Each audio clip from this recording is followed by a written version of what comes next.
Hello everyone.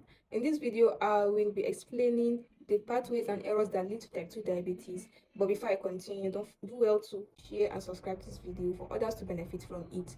Type 2 diabetes is a bit complex. Unlike type 1 diabetes, it usually occurs due to fat buildup, and it occurs because the insulin is not being produced, or the insulin produced cannot be used, mostly because of fat buildups in the cells.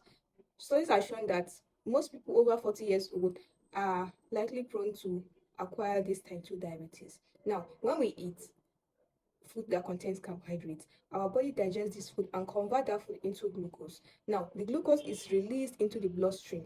When that happens, the pancreas, that is just below the stomach, is a gland, releases another hormone called insulin. Now, the insulin and glucose travel together through the bloodstream to every single cell that needs energy. Remember, glucose is energy, right?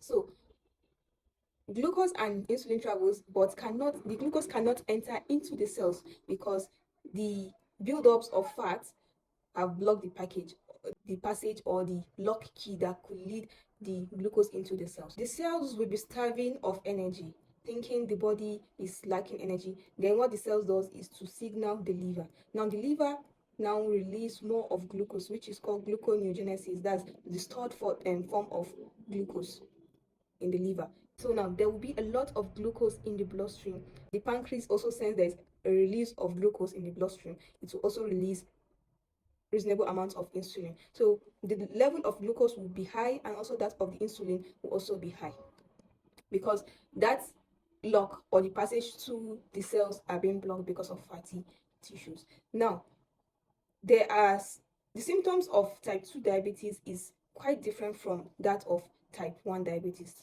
Type 1 diabetes, which include thirsty, slow wound healing, frequent urination, tiredness, and blood vision. But in type 2 diabetes, the symptoms is quite different because it's building up slowly. It could take up to 10 years with type 2 diabetes without even realizing, until some certain stage before a person will realize that its blood is high on sugar. Now, these symptoms could be slow. Sometimes there's even no symptoms can be shown sometimes. And the best way to avoid this is by appropriate exercise for the appropriate size or weight required to curb this type 2 diabetes. That's for those who are obese. Sometimes a specific medication has been administered to lower the level of the glucose in the blood. This is where I'm going to stop today. Do well to subscribe and share my video to benefit.